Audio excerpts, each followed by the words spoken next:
I am going to introduce this talk essentially by introducing myself. I'm a former marine biologist. I deked left around the turn of the century. I became a full-time science fiction writer.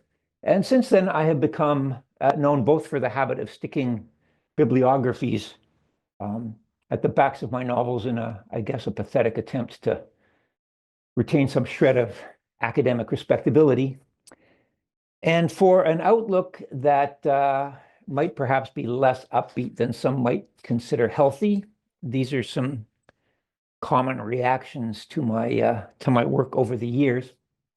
But this particular talk is going to be actually uncharacteristically optimistic. The studies that I have seen converge on total societal collapse around the middle of this century. And yet I'm going to talk about going to the stars. I'm going to talk about immortality, a life free of conflict. I'm going to talk about the end of need itself.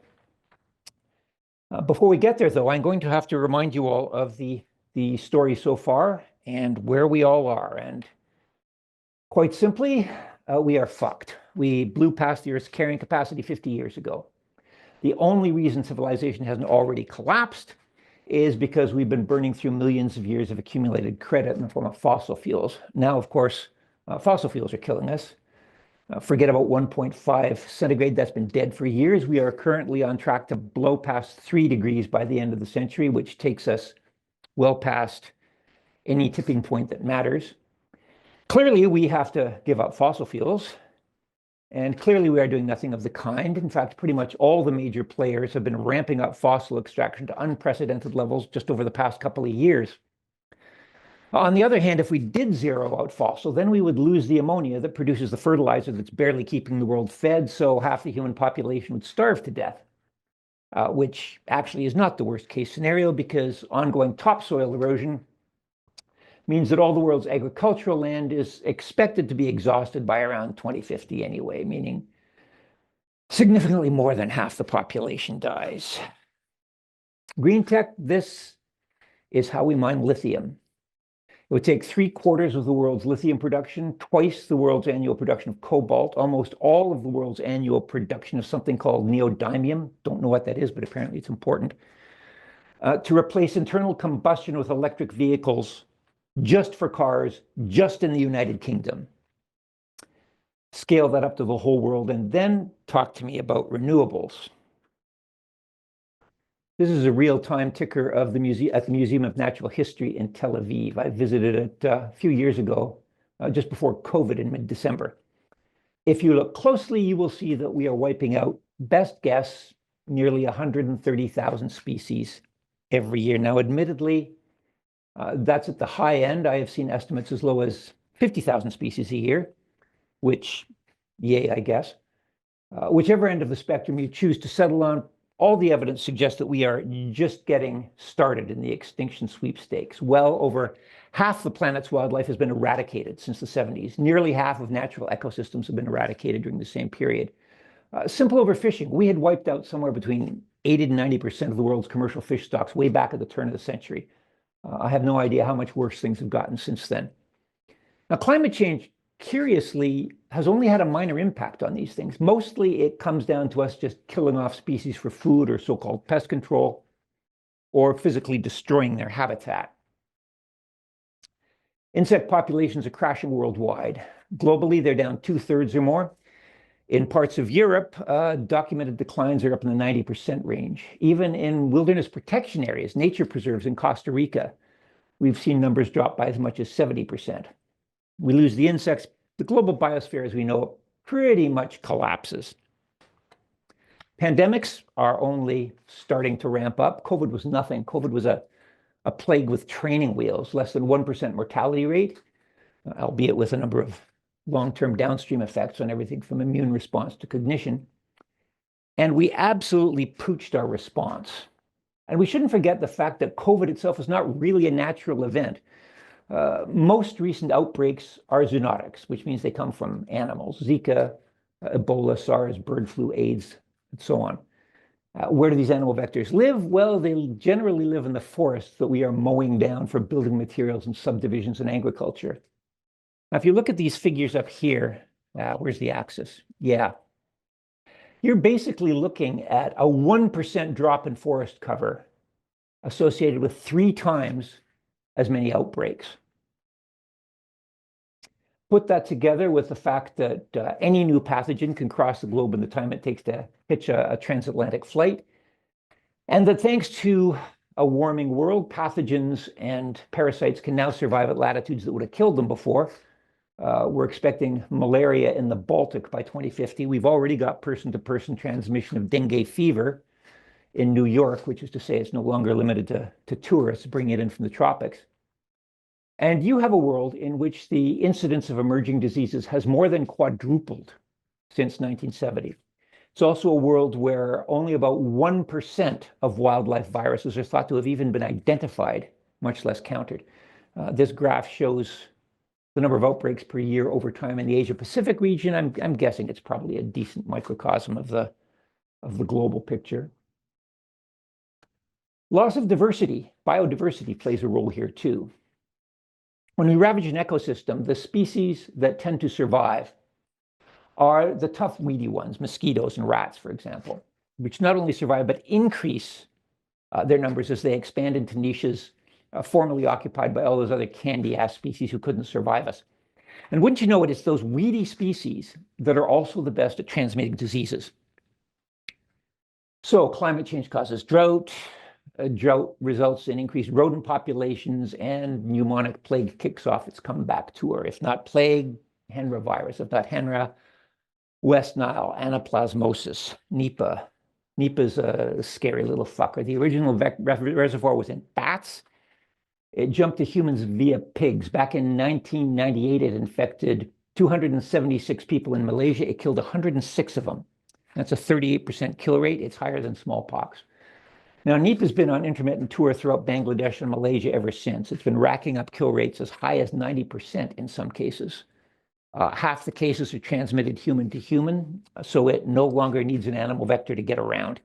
I have no idea why it hasn't hopped on a plane to New York yet. Anyway, there's no cure. I've seen a couple of recent studies working on a vaccine, but nothing definitive has come down the pipe that I am aware of.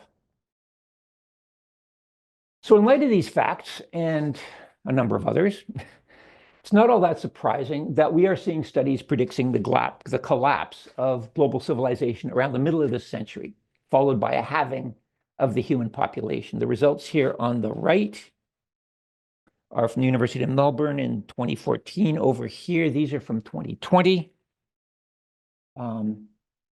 This paper that came out in Nature on forestation, the one that basically puts the odds of societal collapse at 90% at the very least, also dates from 2020. Now, this is not an extinction level event for humanity as a species. It's a civilizational collapse. But anyone alive by the end of the 21st century will, in all likelihood, be living in the 19th. And note that all these stats and projections, these were made before the lunatics truly took control of the asylum. Things were this bad before the Heritage Foundation put Trump on the throne. They predate the obliteration of Gaza and the invasion of Ukraine. This is before AI started hoovering up entire aquifers and burning through enough carbon to power entire cities. ChatGPT 5 alone is estimated to be consuming the power requirements of 1.5 million homes. And even before COVID, even before AI, one paper in Nature estimated that the waste heat generated solely from mining crypto was enough to increase global temperatures by 2 degrees all by itself. Now, I haven't been able to find any updated studies that factor these recent events into the big picture, but I'm pretty sure none of them have improved the prognosis any. If you're looking for a bright spot, well, billionaires say this is the best time to be alive. Of course, billionaires are also investing in compounds in New Zealand and converted missile silos in Colorado to wait out the worldwide societal collapse they refer to as the event. They're hiring futurists and consultants to advise them on how to retain control of their personal paramilitary forces once the ceiling crashes in and their money's no good anymore. Mark Zuckerberg is building an underground luxury bunker with blast-proof radiation doors. Exactly the kind of facility you want during the best of all possible times to be alive. And Elon Musk, of course, puts them all to shame. He wants to ditch Earth entirely and bugger off to Mars. Ironically, and for reasons that have absolutely nothing to do with his agenda, he may be right. Keep that in mind. I'm going to come back to it. So how do we react when presented with these facts? A lot of us just shrug and get on with their lives, as short and nasty and brutish as those may turn out to be. Others dismiss it all as fake news. Still others just tell the messengers to shut up because after all, who wants to hear this shit? And the worse the facts get, the more strident the happy face movement becomes. Happened back in 2017 when a dude called Michael Wallace Wells wrote a piece for New York Magazine called The Uninhabitable Earth. It claimed that even what the scientists were telling us was a soft sell. No matter what we do, large parts of this planet are going to be uninhabitable to humans by the end of the century. And nobody could find much to complain about in terms of his actual facts. So they settled for calling him out for being really too depressing, too defeatist. You have to give people hope. You need to stop pounding the doomsday drum and start inspiring to action instead. Mike Mann, how did he put it? Yes, he was worried about feeding a paralyzing narrative of doom and hopelessness. They did it again in 2021 when the Australian Academy of Science released a report saying that meeting 1.5 was now virtually impossible. That was their quote. And the usual suspects piled on, complaining about hyperbole and the need to inspire action. Michael Mann popped up again, pointed out that keeping things to 1.5 was still permitted by the laws of physics, as if physics had ever been the problem. Others said the report was really first-rate, except for that phrase, virtually impossible, and that the Academy should have used challenging instead. And of course, the planet blew past 1.5 centigrade for a solid year just 2 years later. Even science fiction writers like myself are being hectored to lighten up. We have literally been told to stop writing dystopias and start writing hope punk instead. This is what they call it now, as though wishful thinking was some kind of radical, edgy act of subversive rebellion. The president of Arizona State University even blamed science fiction writers for the collapse of NASA's space program, because apparently all those NASA scientists were inspired by Star Trek visions of a hopeful future. And once we started getting real, they lost their will to dream big. Yeah, the world actually takes us all that seriously. But it's kind of hard to demand optimism when the optimists keep turning out to be wrong and the pessimists keep turning out to be too optimistic. An example here, for a while, the best models predicted that the Greenland ice sheet would probably start melting simultaneously across its entire surface by around 2070.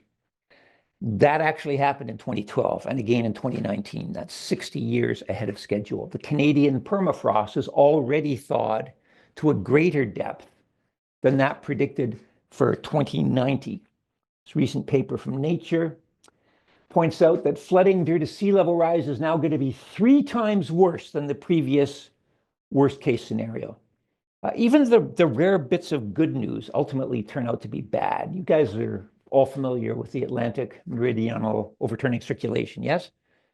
It's basically a heat conveyor that moderates the European climate. And its collapse is famously one of climate change's doomsday scenarios. If the AMOC dies, millions starve. Western Europe flips back and forth between being a deep freeze in the winter and an oven in the summer. You can add another ½ meter easy to whatever the rest of climate change is doing to sea level. Fortunately, as of last February, that seemed like a really remote possibility because they ran a whole bunch of sims, and even under extreme conditions, the AMOC persisted, albeit in a weakened state. Except just last month, this new study came out. Turns out the first guys just stopped running the sims too soon. If you keep running them past the end of the century, you get AMOC collapse in 2/3 of their scenarios. Now, in some cases, that doesn't happen until after 2100, but the collapse itself gets baked in this century. We hit tipping points within the next 20 to 30 years, after which AMOC dies, no matter what we do. And so it goes. Every new IPCC report is more dire than the last, and every one of them has proven to be childishly optimistic. in hindsight, we are childishly optimistic. I mean, we are dealing with an existential planetary threat here, and the last 3 IPCC meetings have been hosted by petrostates. Fossil fuel lobbyists at those events outnumbered environmental and indigenous advocates several times over. This just showed up in The Guardian yesterday. This November's COP is off to a great start with only 28 out of 196 countries having even submitted plans so far. That's like 14, 15%. And greenhouse gas targets are all left completely blank. They can't even decide what numbers to argue over. That should give you some sense of how seriously we take this problem. 96% of the mammalian biomass on this planet is us and our livestock. It's actually 98% if you don't count the whales and dolphins. So only 4% of the world's land mammals live in any kind of actual ecosystem. We first worlders stamp a Godzilla-sized boot print onto the world every time we reproduce. I could fly back and forth across the Atlantic every other week, and my carbon footprint still wouldn't equal the annual impact of having even a single child. Now, the Hope Police never seem to bring this up, but on an individual level, the most effective thing we could do to help the environment would be to simply not have kids. Some of us have made that decision. It's, too little, too late, but you do what you can. Others have not. In fact, some even cite more human reproduction as some kind of bizarro solution. And it's not just brain-dead Republicans peddling this stuff. I know some very smart people, authors, futurists, progressive folks who've told me that the solution to the world's problem is having more babies, because that means more brains you'll have working on the problem. You won't be just churning out millions more carbon belchers who grow up sitting on the couch playing Xbox and scrolling TikTok until the ceiling crashes in. Now you're going to be raising a new generation full of hope and innovative ideas that could save the world when they grow up in 20 or 30 years, by which time the horse will have long since left the barn and the barn itself will have burned to the ground. Even facing imminent environmental collapse due to the weight of our own consumption, the unrestricted ability to make even more of us is somehow still considered not just some kind of inalienable right, but a duty to the future, to the point where if you choose not to have children, you're liable to find yourself the subject of derogatory opinion pieces in leading mainstream newspapers. So the question really is, how can Emma Teitel be so fucking stupid? How can we all be so fucking stupid? And the answer is basically because evolution wired us that way. Until recently, delusional stupidity was a survival trait. As Steven Pinker once remarked, brains are not truth detectors, they are survival engines. They were shaped by natural selection. They are wired to promote fitness. If believing a lie helped you spread your genes over the course of our evolutionary history, then today your brain is likely to believe that lie with all its furry little mammalian heart. And the obvious biggie when it comes to these drives is, my genes are the most special. My child is the best thing ever. Unrestricted reproduction is the way of children of the future. Nothing is more important than family. Sometimes I think there might not be a single evil perpetrated by human beings that doesn't start with that. Everything from shoplifting to genocide seems to have its origin in selfish genes. Whatever you do, all you have to do is bleed out. Think of the children, and that makes it not merely okay, but morally praiseworthy. We've taken an act of utterly Darwinian selfishness and we have lipsticked it into something altruistic and noble, where it's a very hallmark of a good human being. Now, when other species do this, we dismiss it as kin selection. When we do it, we call it family values, and that's a biggie. That's the universal problem, but it is far from the only bias that clouds our brains. Here's another famous one. Give somebody a choice of $10 today or $20 in 2 weeks, or if they're 3, give them a choice between a marshmallow now and a marshmallow in a couple of hours. Most people will choose the smaller immediate payoff. Now, a technical term here is hyperbolic discounting. And it makes sense in unpredictable environments, because who knows, a lot can happen in 2 weeks. Maybe the guy who promised you the 20 gets hit by a bus or something. But the flip side is that the further off something is in the future, the less real it becomes. And this makes it almost impossible to really internalize long-term consequences. We can imagine long-term consequences intellectually. That's not the same thing. We don't really believe them, not down in the gut where we make all our real decisions. We literally don't even believe in our own mortality. It turns out your brain has a kind of denial switch that throws it into neutral when the subject of your own death comes off. So it's not really surprising that even today, when you give somebody a choice between, a slightly lower standard of living now and absolute environmental disaster in 20 years, they'll almost always opt for environmental disaster because it's 20 years away or 10 years away or, okay, it's actually happening right now, but at least it's happening to somebody else. And that just isn't as real as the immediate trauma of having to give up a couple of lattes a week. Moving on. Turns out your ability to even do math is compromised by political ideology. The x-axis or the y-axis here basically is the ability or the odds of correctly interpreting basic statistical data. The higher the score, the better your grasp of the stats. And if you're looking at data on a subject you don't really care about, this is the results of a study on skin cream. Politics doesn't really enter into it. Everybody can pretty much get the answers right. The moment you're looking at a hot button subject, though, in this particular case, a study showing that gun control does not work, you can still read those numbers right. Core score is still high. If you're a anti-gun control conservative, if, however, you are a pro-gun control liberal, all of a sudden your ability to interpret the stats drops down to almost random chance.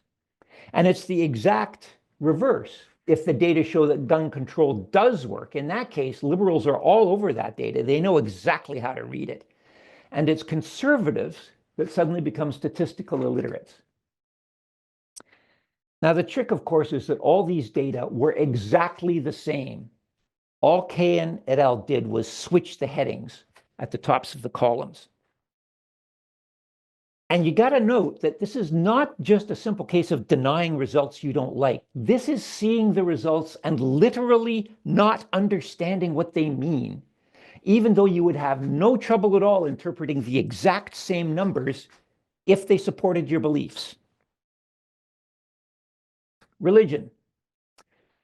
Religious communities tend to survive longer than secular ones, all things being equal. Because the empirical truth of whether there is actually an omnipotent dude in the sky doesn't really matter. The point is that the social bonding that results from shared rituals and beliefs gives you a social support network that has your back and increases your inclusive fitness. Probably believing that you're under constant divine surveillance doesn't hurt either. I'm very fond of saying that you don't make friends in Texas by saying vaccines work and wear a fucking mask. You make friends by ratting out your neighbor when she tries to get an abortion. The truth in all these, or the point in all these cases, is that truth is not the survival trait. Conformity is the survival trait. So climate change deniers, anti-vaxxers, young earth creationists, maggots, they're not necessarily deranged. Their brains are doing pretty much what ours are doing, what they are supposed to be doing. It's just that most of us have completely the wrong idea of what brains are for. There are literally hundreds of these cognitive biases wired into our heads. They were all adaptive at some point. Some of them still are. They all helped us to survive. But by definition, they distort and bias your view of reality. Every one of these biases helps you survive by lying to you. And that raises kind of an interesting tension, because it suggests that you can either have a clear, unbiased view of the world, or you can value your life. You can have objectivity or survival drive, but you cannot optimize along both those axes simultaneously. Remember that as well. I will be coming back to that as also. So do not blame capitalism for this mess. Tempting as that may be, don't blame religions. Those are just formalized delivery platforms, basically, for short-sighted greed and fear. They are an overlaid interface for something deeper. The problem is human nature. We are enthralled to a suite of gut feelings that urge us to act on impulse and ignore the consequences, because to the gut, the future just isn't real. We watch ourselves destroying the world, and we know on some level we really should do something about that, but somehow we never get around to it. So bottom line, the world does not need fixing, we do.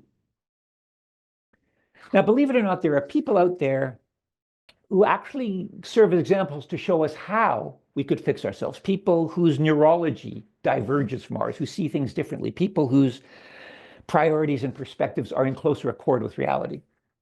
We have a term for these people. We say they are brain damaged. For example, given a choice between rescuing their own kid from a burning building and rescuing someone else's, virtually all parents would choose their own. Wonders of kin selection, right? But if you injure their brains just so, if you induce a lesion in the ventromedial prefrontal cortex, suddenly the whole kin selection thing kind of fades into the background. A focused lesion would, at least according to this paper in Nature, be more likely to leave their child to burn if that meant they could save 2 or more strangers.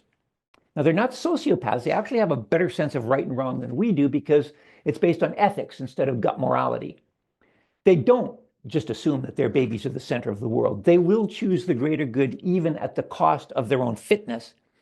And for exactly that reason, you can see why a trait like that would never get any traction under the auspices of natural selection. There's another class of person who has a disproportionately accurate handle on reality. They're better than we are at figuring out how much control they really have over local events with unknown variables. They're better at assessing their own performance at assigned tasks. We normal folk, we tend to take credit for good things that happen. If something bad happens, we look for somebody or something else to blame. These other guys, they are more objective. They tend to apportion blame and credit without that self-serving bias. And we have a name for these people too. We call them clinically depressed. We regard them as a bunch of unmotivated Debbie Downers who always look on the dark side. And yet, when tested empirically, their glum, hopeless worldview is in fact more accurate than the self-serving ego boosts the rest of us experience.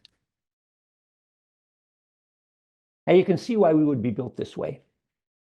In a world full of predators and disease and high mortality, which is to say most of our evolutionary history, anyone with a truly realistic view of their chances would probably just curl up and wait to die. They would succumb, as Michael Mann would put it, to a paralyzing narrative of gloom and despair. Hence that mortality denial circuit I mentioned a few slides back. So healthy humans are programmed for delusional optimism. Not because we're actually going to be Mad Max, but because it boosts our odds a little bit if we think we are. Natural selection promotes hope, even if it is completely unjustified. Perhaps there is no stronger indictment of humanity's collective blindness than the fact that we describe our most objective individuals as victims of a pathology. This is also why I have so little patience for hope punk, by the way. It's why I roll my eyes when people like Guillermo del Toro declare in Time magazine that optimism is the radical solution. Optimism is the default solution. It's so deeply ingrained that it threatens our survival as a civilization. Bit of history for you. During the Industrial Revolution, economist William Jevons was surprised to note that coal consumption increased as the efficiency of coal burning technology improved. Now, he'd naturally expected it to decline since less fuel was required to perform the same amount of work. But in fact, what happened was that now coal-fired production was now cheap enough to expand into a whole new range of activities that it wasn't profitable in before. So that swamped the efficiency gains and it sent overall consumption through the roof. Today we call it Jevons paradox, and it applies to far more than coal prices. When sugary, high-calorie foods go from being extremely rare to being ubiquitous, we gorge ourselves into obesity and tooth rot and diabetes. When gas becomes cheaper, we don't save money on gas, we drive more. When Moore's law gives us more RAM than we could have ever imagined, we fill it up with cat pictures and AI slop, and we demand more.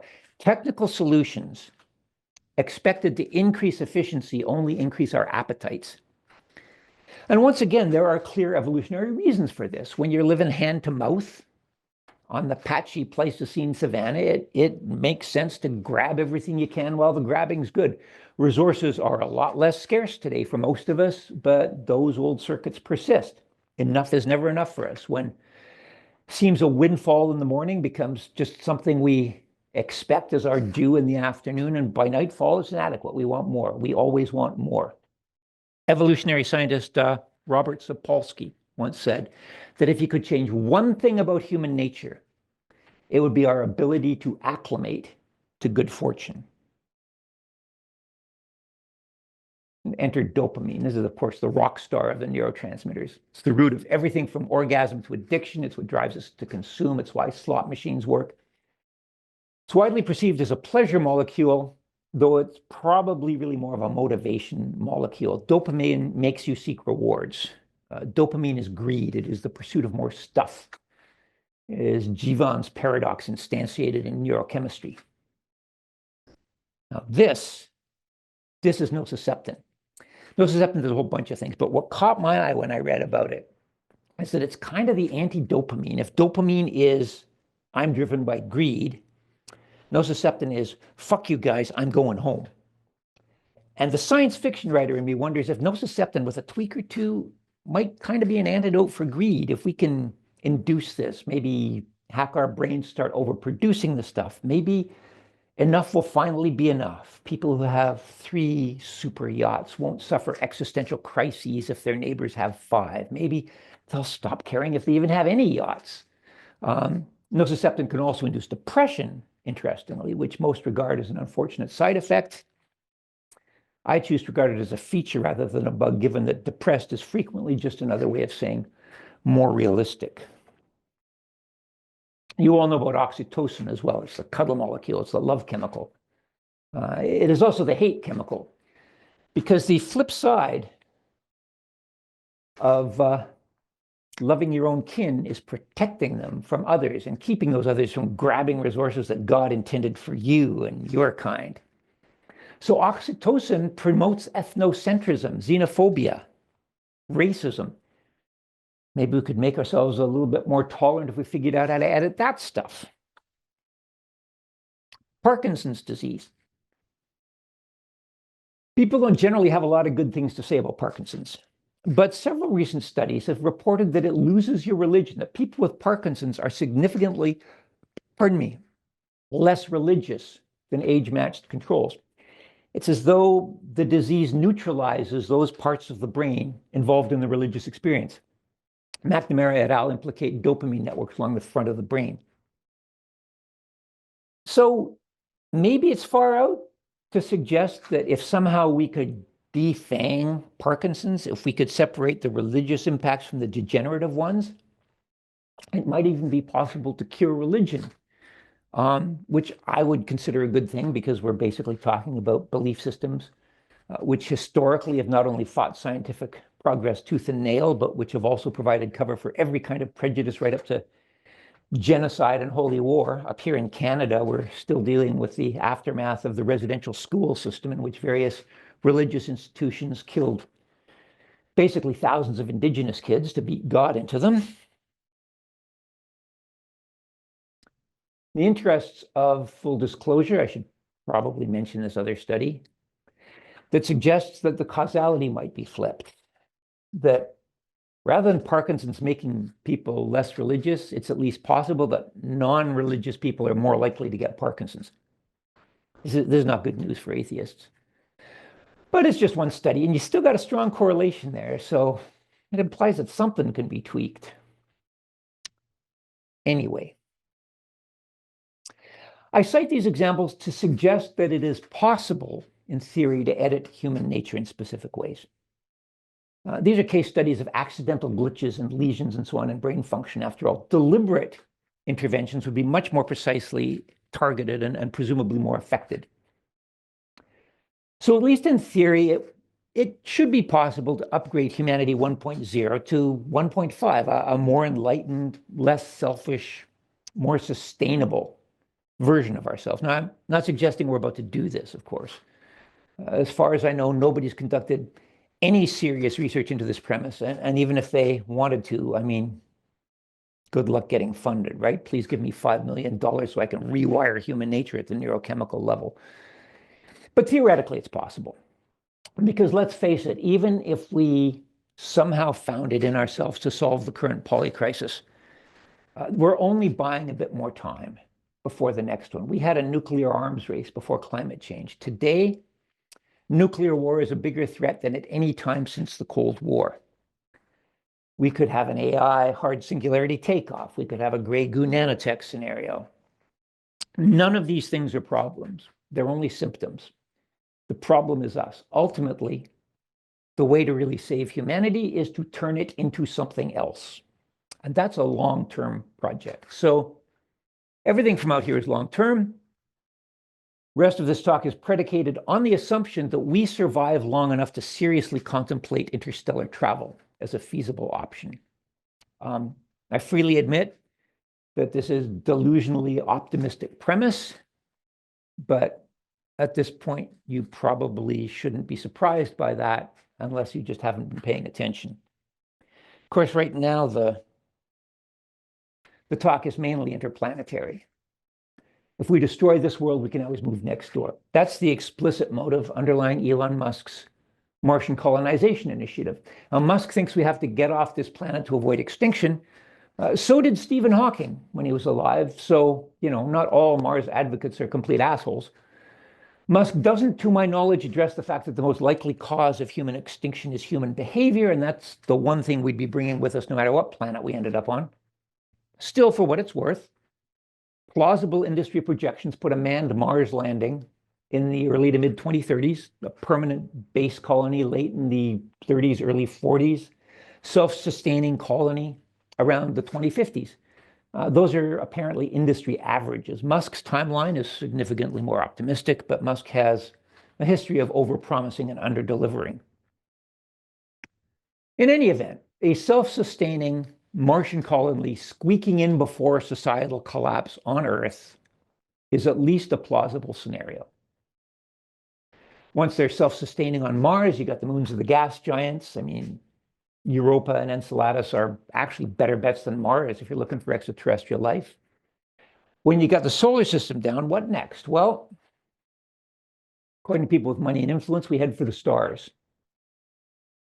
Now, of course, the timescales, the logistical problems, the technological demands, the risks of interstellar travel are exponentially greater than for the interplanetary baby steps that are currently under late development. So, barring warp drive, there are two ways to get out of our local neighborhood. You can go fast or you can go slow. Both have significant drawbacks. If you go slow, it takes you centuries or millennia to get anywhere.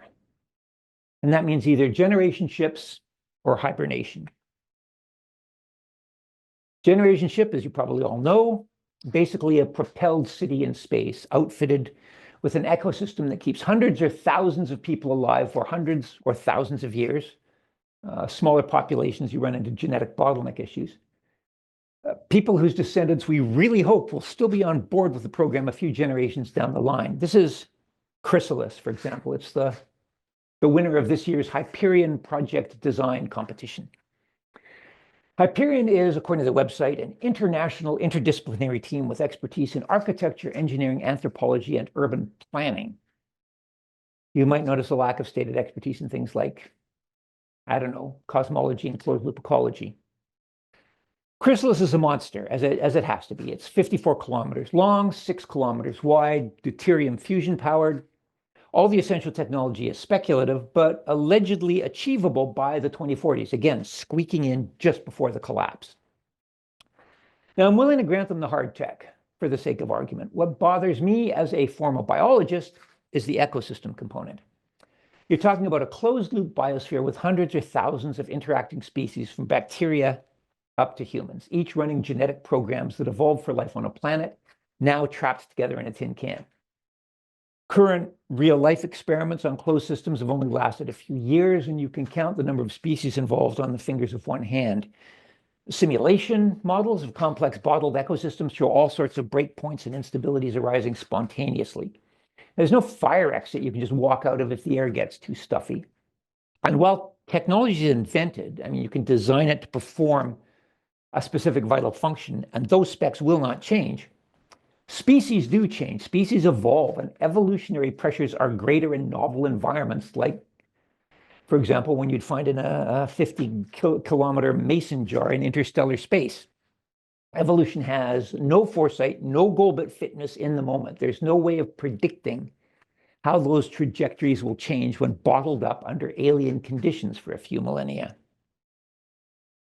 The fact that the design team behind Chrysalis includes artists, one astrophysicist, an architect, an actress, psychologist, an economist, nothing close to an actual theoretical ecologist, unless you count this woman here, who is an environmental engineer slash freelance artist who's into artisanal ceramics.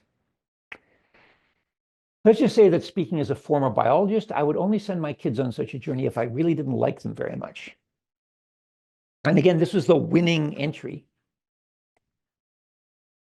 Hibernation is a lot simpler, much closer to realization. We can already reduce metabolism by 90% in rodents just by sticking hydrogen sulfide into the breathing mix. But even a crew metabolizing at 10% is going to put a heavy load on life support over centuries or millennia. Also, cosmic radiation damages DNA. So if hibernators don't want to arrive at their destinations with shredded genomes, they're going to have to wake up periodically anyway to allow their own cellular repair mechanisms to sort of catch up against the damage. Or they would have to ship out loaded down with layers and layers of shielding, all of which increases mass, life support, fuel demands, and travel time. You can always try going faster. I mean, you know, some of the wilder science fiction ideas, you get close enough to light speed, time dilation lets you cross the whole galaxy in just a few subjective years, even if thousands take place back on Earth. But the faster you go, the harder you run into atoms of interstellar hydrogen. These are not a problem at low speeds. There's like maybe 1 or 2 of them per cubic centimeters. But well before you're even halfway to light speed, they are going to be blue shifted enough to literally melt your ship long before you're going fast enough to get any kind of benefit from time dilation. Now, all these problems come down to mass, particularly this cross-section of the chrysalis ship. See that green hyphen at the top of that big arrow? That tiny little green spot, that's where the people live.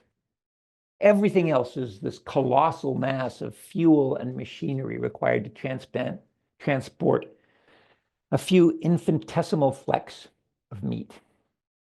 So the obvious solution is lose the meat. Save yourself all that shielding and food and water and air. Save yourself all the life support equipment. Strip away all the hardware needed to accelerate mountains in space. Send electrons instead. Digitize yourself. Now, personality upload is all the rage these days in transhumanist circles. It's so ubiquitous, it's a major plot point in this movie Mountainhead, which isn't even science fiction. It's just basically a mainstream movie about a bunch of tech bros debating how best to carve up the world amongst themselves. It's theoretically possible if consciousness is an emergent property of complex systems independent of the substrate it's running on. If consciousness emerges from the way a brain is organized and you wire up software or hardware following that template, it stands to reason that the artificial system will manifest the same characteristics as the organic one. A lot of very smart people seem to believe this is the case.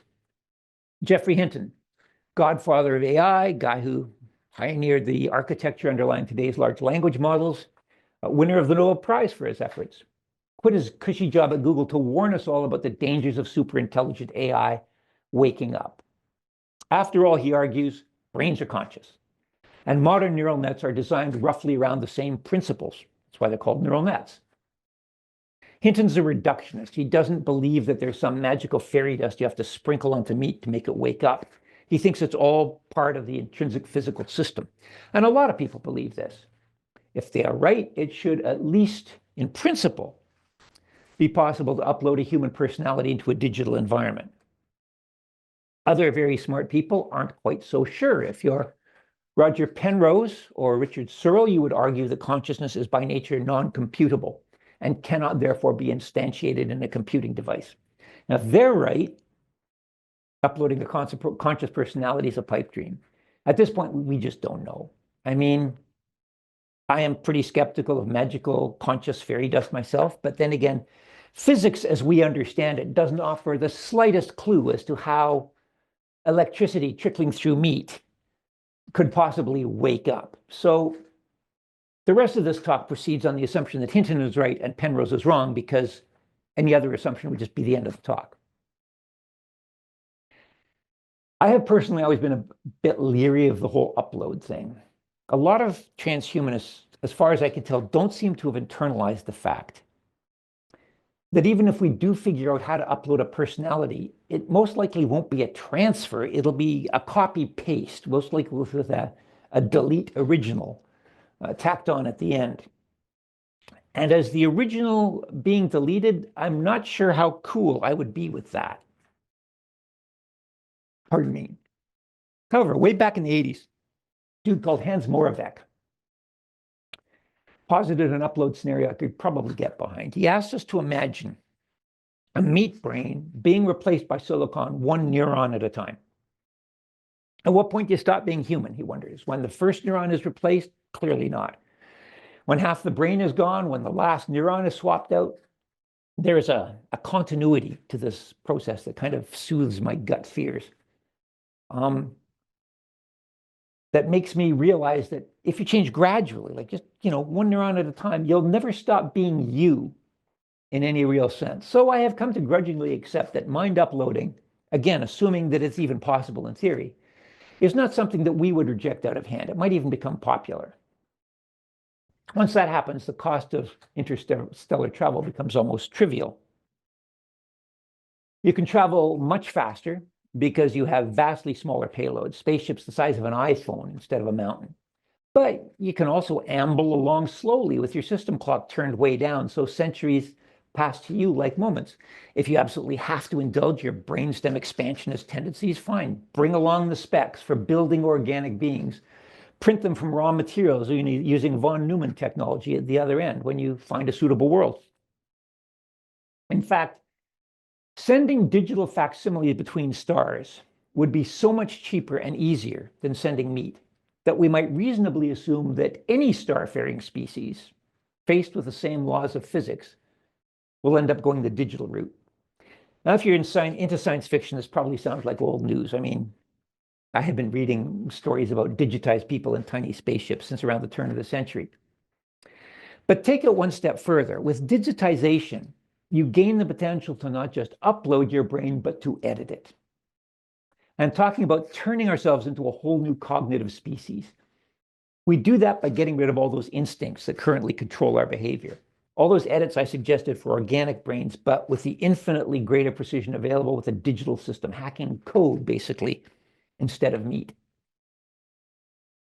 I mean, why not? Those instincts served us very well back when we were at the mercy of our environment, where we are kept in check by disease and starvation and predators. But now the environment is at our mercy, and we are still at the mercy of our instincts. They're probably more threat than benefit. If we're going to upload anyway, why just copy when we can optimize? Now, you might say that that would strip away all those things that make us human. And I'd say we'd basically be doing the opposite. We'd be stripping away all those things that make us animals or vertebrates. The exclusively human part is what we would leave intact. And you might also say, wait a second, brainstem's also about survival, right? Without those instincts, we wouldn't care whether we lived or died. And my answer to that is yes, so what? Even if you adhere to the idea that our survival is a good thing, and I'm sure you'll agree a number of species sharing the planet with us might disagree on that thought, dragging a bunch of feces-hurling tribalistic monkey instincts across the galaxy is not necessarily the best way to achieve that goal. As we've established, they compromise rational thought. They might not even be necessary. Spread our digitized selves widely enough, nothing short of a galaxy-wide catastrophe could take us out. When you measure those odds against the risks posed by dragging our own caveman instincts into the future with us, it is not clear to me that keeping the brainstem is the safer alternative. So I am proposing the counterintuitive suggestion that the best way to maximize our odds of surviving might be to stop caring so much about whether we do. Now, like the laws of physics, I expect the laws of natural selection are probably universal, which means that little green aliens on other planets will almost certainly have evolved the same short-sighted survival drives that afflict us here on Earth. Once they have developed advanced technology, they, like us, will have to wrestle with the destructive potential of those instincts. It's one of the great filters commonly proposed to explain the Fermi paradox. In fact, we haven't seen any aliens because they all lost that struggle and wiped themselves out. And if they avoid that great filter, if they survive long enough to contemplate interstellar travel, then they will encounter the same mass energy constraints that we will. So here are two postulates. First, all technological civilizations go through a crisis phase in which primitive cognitive processes evolve to deal with local short-term problems, influence the use of advanced technologies having global long-term impacts. Deprecation of those primitive impulses will be vital to survival of the species. Secondly, by necessity, starfaring civilizations will have achieved the ability to digitize minds. So think of number one as a filter. Think of number two as a bottleneck. I will not call them axioms because they are very arguable. Again, we don't even know if mind uploading is possible. But if these two conditions are met, it might be possible to classify starfaring civilizations along the same lines that Nikolai Kardashev did. You may know that Kardashev's scale classifies civilizations according to energy consumption. Type 1 can harness all the energy available to its planet. Type 2 can harness all the energy generated by its star, basically your Dyson sphere situation. And type 3 controls the energy output of an entire galaxy. Now, in contrast, the Moravec metric is an index not of energy use, but of cognitive modification. It has a number of stages too. First are the brain stems, naturally evolved organic beings like us. They are constrained by both the filter and the bottleneck, so they're both limited to a single solar system, and they're in constant danger of self-destruction because apocalyptic machinery is being run by caveman brains. The uploaded, these are digitized organic minds that have not been edited. So they pass through the bottleneck, but not the filter. Caveman brains with interstellar flight capability. They can spread out through the universe, but their brain stems are always lurking just off stage to screw things up. The modified, uploaded, edited minds. They got past the bottleneck. They're working on the filter. Perhaps they keep their instincts around to keep them sharp in matters of survival and persistence, but they've dialed them back so the brainstem acts as more of an advisor than a master. They are in control of their instincts. They are basically what we only pretend to be. And maybe we'll stop there. That looks like a good place to stop to me. But I have added one more phase just to be careful. I call them the purified. They have passed through both the bottleneck and the filter. They have dispensed with the brainstem entirely. I'm saying using brainstem here to describe a whole bunch of cognitive biases and instincts, by the way. I'm not limiting myself solely to structures physically located in the brainstem. The modified have learned to control their instincts. The purified here have no instincts to control. And since instincts by definition exist to promote the spread of selfish genes, these beings are selfless. They're not driven to fight or to compete for resources. They may possess a sort of curiosity. Insofar as curiosity is not a purely brainstem phenomenon, they may even be capable of pleasure. Turns out all pleasure responses do not derive from the basement. We've also got a pleasure center in the orbital frontal cortex. It's associated with high-level analysis and decision-making. So we literally get off on problem solving. So the purified might be inclined to go on existing as long as there are mysteries to explore. But if not, no big deal. They've seen the universe through clear eyes. They've made that choice. These are beings which quite simply have no needs. They are divorced from natural selection. If they survive, it's not because they struggle, it's because they are too ubiquitous to be vulnerable to extinction level events. In Darwinian terms, the purified don't even qualify as life forms. Now, the catch, and there's always a catch, is they might not qualify as conscious beings either. There's this thing called the free energy minimization model. It's one of the more intriguing theories of consciousness I've come across. Without getting into all that math up top, which I'm certainly incompetent to understand anyway, the basic premise is that complex self-organizing systems are lazy. They want to minimize energy expenditure, and that means maintaining homeostasis, staying in an environment where all their needs are met. Now, the system makes a model, compares its expectations of what the environment's going to do with what its senses tell it the environment is actually doing. And so long as those two things line up, it ticks along on autopilot. When they don't line up, though, that means some need is going unmet. The organism's running low on fuel, or it's damaged or something. So you could say the system is surprised. That's when it wakes up. That's the only time it wakes up. According to this model, consciousness is basically an error term. It's the difference between prediction and reality, something that needs correction. Now, these unmet needs manifest as feelings: hunger, pain, fear, sexual arousal. I think there's 7 of them. I forget the other 3. They're perceived consciously because you cannot have a feeling without feeling it, which is a bit circular, and I can personally think of ways for a system to troubleshoot itself that don't involve conscious reflection, but anyway, that's the theory. So consciousness is a delivery platform for feelings.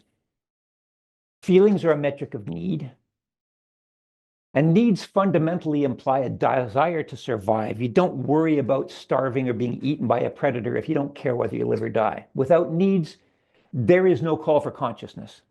The system functions just fine doing all its computations in the dark. In fact, you might be amazed by how many of our computations take place in the dark already. So if free energy minimization pans out, then the purified, beings beyond life, beings without need, have no need of consciousness. In fact, Mark Solms, one of free energy's evangelists, explicitly states in his book that the brain aspires to zombiedom. To our caveman brains, informed by, still mostly ruled by the brainstem, that might sound horrific. A couple of decades back, I wrote a novel suggesting that consciousness might be maladaptive. And a lot of folks regard it not so much as a work of hard science fiction as a work of existential horror. Now, here in real life, it's possible that stripping away all the stuff that makes us selfish, world-destroying assholes may turn us into philosophical zombies as well. But it would make us, for want of a better word, kinder. Such beings would be unable to suffer or need or want. They would have absolutely no motivation to inflict suffering on others. If humanity ever does reach that stage, I think we will finally have learned to be kind. I was raised in the Abrahamic religions. I have no insights or expertise into the Dharmic ones. But to my ignorant Western mind, losing the conscious self while retaining cognition seems somewhere between the 2 phases of the Buddhist nirvana.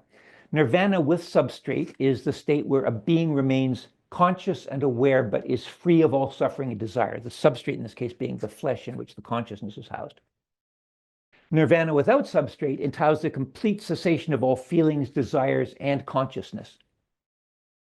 And depending on whether the purified remain conscious, depending on whether the CPU running their minds can be considered a substrate, the purified might qualify for either state, or maybe something in between. I don't know. You may find the prospect horrifying, but apparently over 500 million people actually aspire to this condition. So maybe the first interstellar expeditions will be undertaken by Buddhists. I do not know why, but I find that kind of hopeful. That's all I got.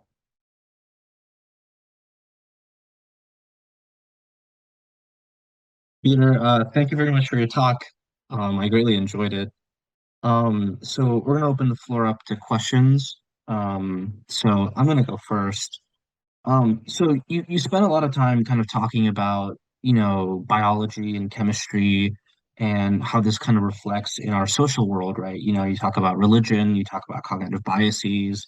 And I guess one thing I'm kind of interested in is your thoughts on and the kind of solutions you propose are, I mean, personally, I think they're kind of extreme, but they're also, again, very biological. They're very hard biological in some sense, change the human brain itself, change our neurochemistry and so on and so forth.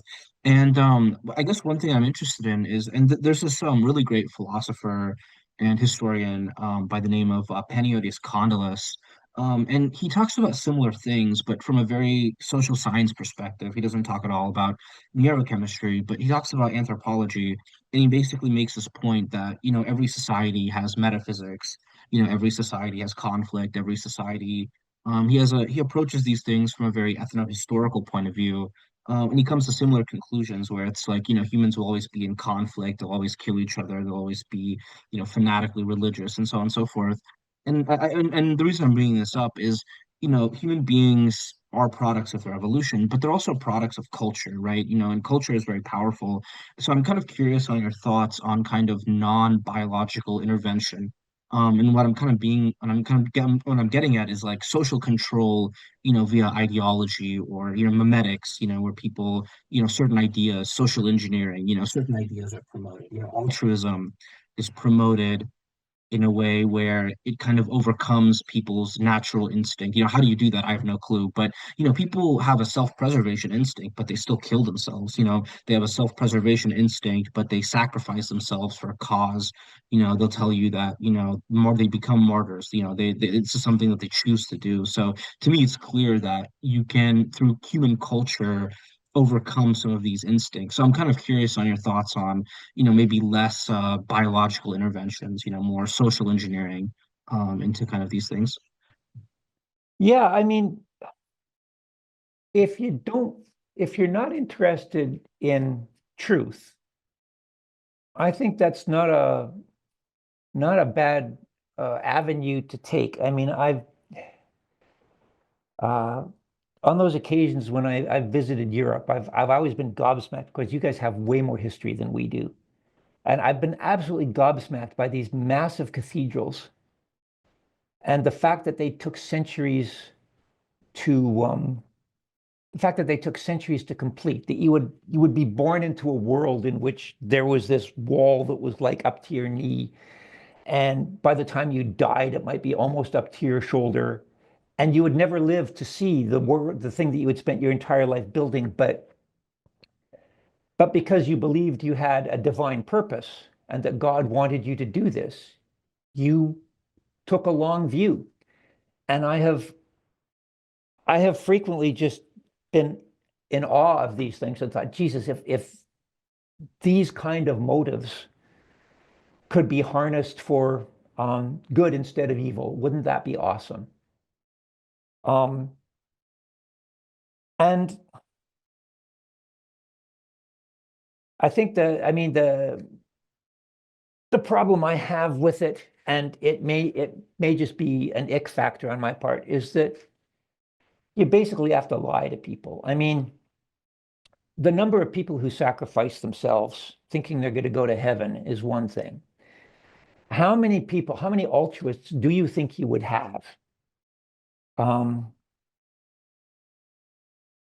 if scriptures taught us that you should turn the other cheek, that you should walk the second mile, that you should do unto others, and at the end you're going to go to hell anyway? There's always, like, that's the social engineering part. There's always a payoff. And in a lot of these cases, it's like, yeah, just trust us. You'll get paid, you'll get your reward when you're dead, which, doesn't strike me as especially convincing, but nonetheless, you're not changing people's basic motives. You are changing, you are exploiting them, you are parasitizing those motives, you are warping them, you are weaponizing them in a sense. Suicide bombers apparently are not, we have this standard stereotype of the suicide bomber as being an ignorant religious fanatic. Apparently, statistically, they're generally pretty well educated. They're generally more intelligent than average, and some of them are even secular.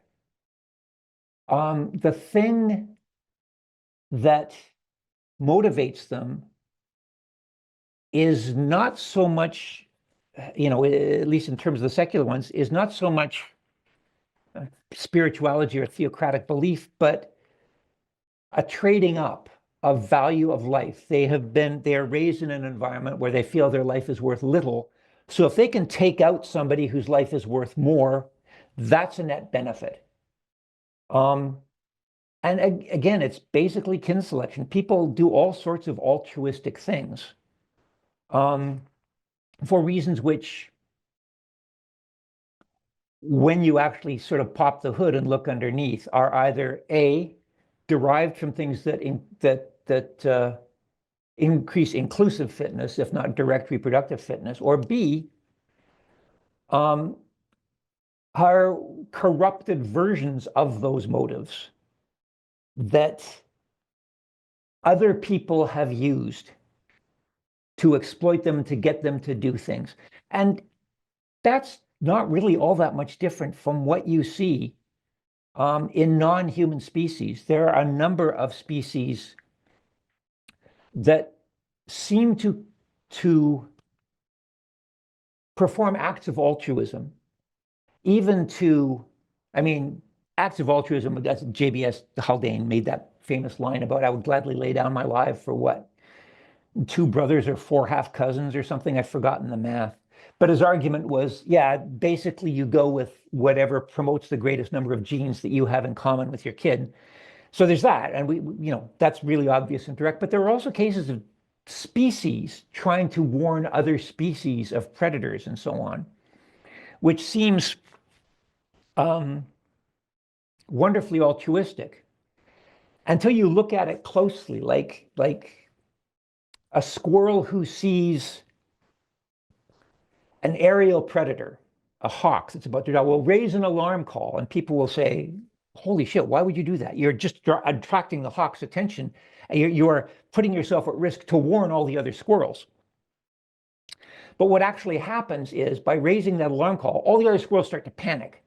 And all of a sudden, you've got this entire field of squirrels running around. And the predator, the aerial predator, has a really hard time maintaining a target lock. It's like trying to pick out one ball in a big tumbling thing of bingo balls, right? All of a sudden.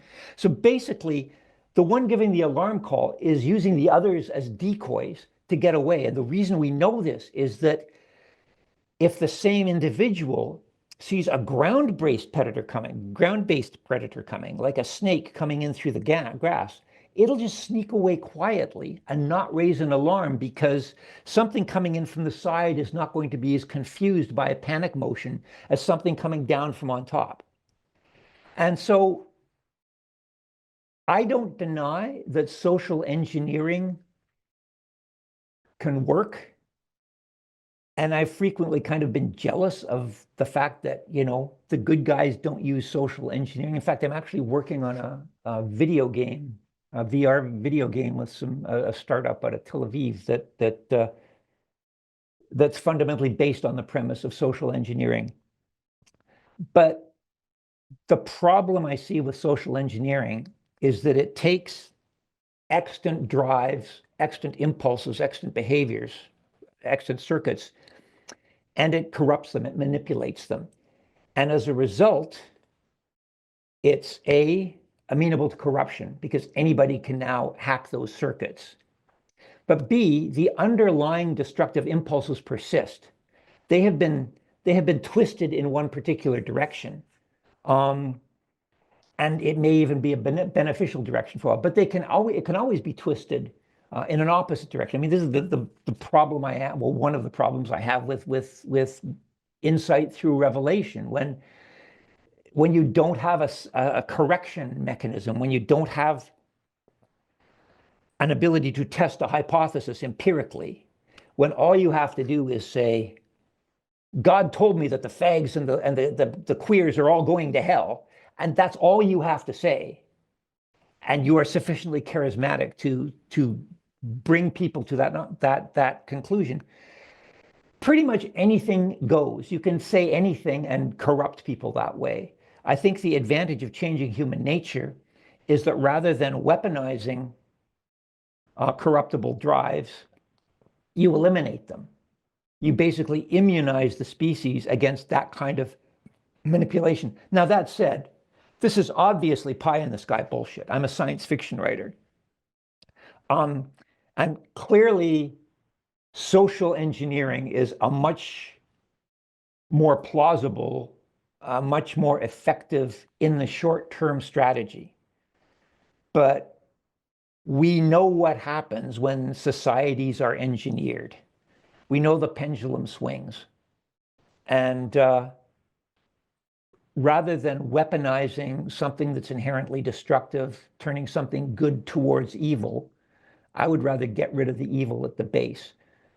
That said, clearly we're nowhere near able to do that. So this is a very speculative talk. You're right. My solutions are extreme, but I also think what we're doing to the planet is pretty extreme. I think wait, can I ask, or do we go with the one type down? Yeah, yeah. First of all, yeah, thank you for your answer. Yeah, you can go ahead and ask. Okay, I had like some ideas, but I think like the lecture kind of threw me off. But I still got one regarding ecopraxia. Can you hear me? Yeah. Yes, I can. So No, sorry. I just think I think this particular system just has a weak sound card or something. I am also going a little bit deaf, but keep going. yeah, sorry. So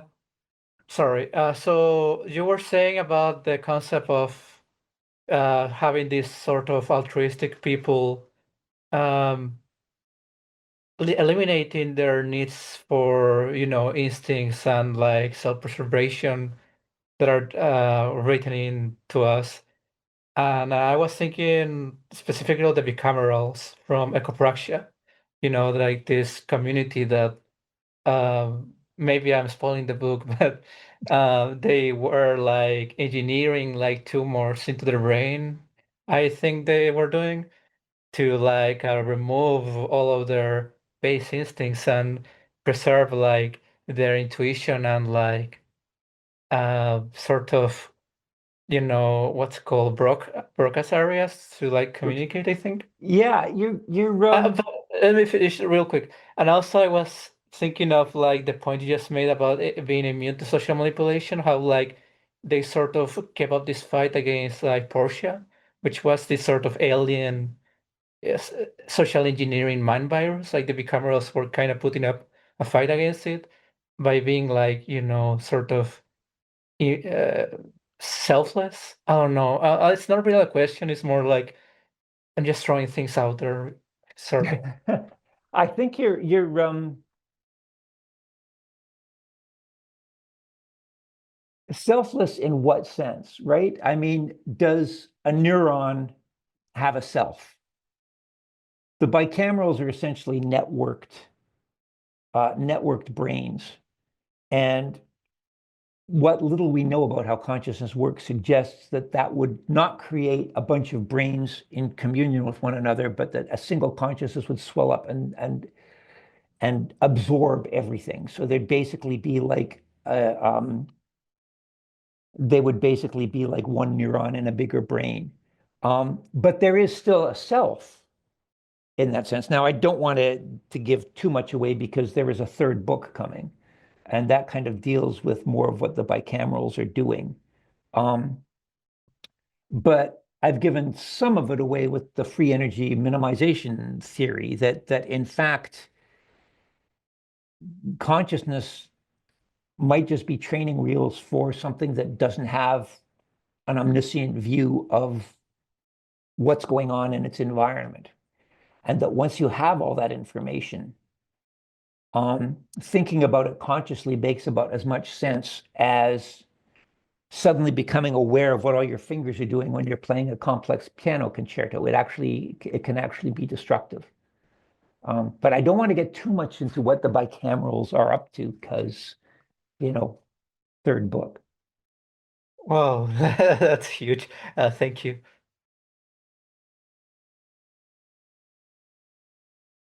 Can I ask a question? Yeah, go ahead. Okay. I could flesh this question out more and add constraints to kind of point it in a more pointed direction, but I'll just leave it open-ended. What do you have any thoughts on, once you get to the stage where you have digitized minds, who decides, like, what processes decide the proliferation of those minds, who gets share on the computation space, the deprecation of minds that, like in certain sci-fi novels, you'll see, they say, okay, someone's tired of existing. They've been digitized. They've been alive for several millennia or whatever, and they deprecate themselves. So over time, maybe the deprecation takes the form of like giving them less computational power, so their experiential fidelity degrades gradually over time to where they don't notice it, and then eventually it just converges to nothing. Do you have any thoughts on what a scheme that might realistically arise in the digitization scenario would be for determining which minds go on? Not even necessarily like an ethical scheme. Just it's very hard for me to wrap my mind around it. I'll do like AI dungeon. I'll role play different scenarios with me being in different roles and ask questions about like, if I'm the ruler, do I pick out some grandfathering scheme where previously biological humans get voting rights over who's alive or whatever? I don't know. I don't have a good way to think about these things. Yeah, no, you're really getting into the weeds, and those are really interesting scenarios. The way I was thinking of it basically was just for purposes of this argument, is one soul per circuit board. So you would not have a community sharing hardware. I mean, that might be a more cost-effective way of doing it. But I just basically figure that you have, a single human being on a computer the size of a postage stamp, and they can do whatever they want. There aren't going to be social interactions of the sort that would lead to the scenarios that you're talking about. That said, I mean, your scenarios are super cool. I especially like the idea. Jesus, there's David Eagleman. Do you know David Eagleman? No, I don't. He's a neuroscientist. I think it's Eagleman. He recently wrote a very, very small book of short vignettes. It was called Some, and it was about consciousness and neurology and stuff, but sort of told in little psychofable and little story type forms. And one of these stories was essentially about a consciousness given the chance to be reincarnated into something else. And it constantly, this being, envied the peace of less intelligent things.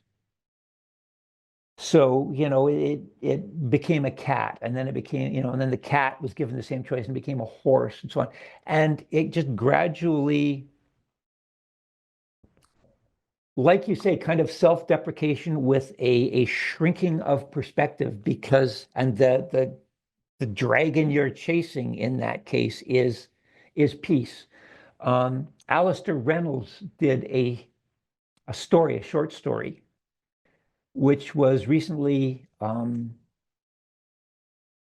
adapted into the Love, Death, and Robots series, about an AI that started off as a swimming pool cleaner and rose to become a galaxy famous artist that dealt exclusively with various shades of blue. And as it reached its peak, it started stripping away parts of itself. And at the end of the story, it was just cleaning pools again, because that was kind of its original. It's seductive. I mean, what you're saying essentially is that ignorance is bliss, right? You're saying that things will degrade, or maybe I'm saying that. You were talking about deprecation, but you were also talking about each deprecated iteration of the being not really being aware of what was happening, I assume because its cognitive faculties had been stunted. So it didn't know what it was losing, and it didn't miss it as a result of that.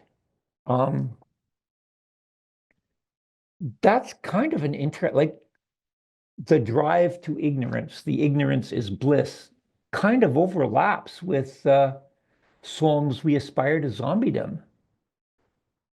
Now that you think of it, like that's a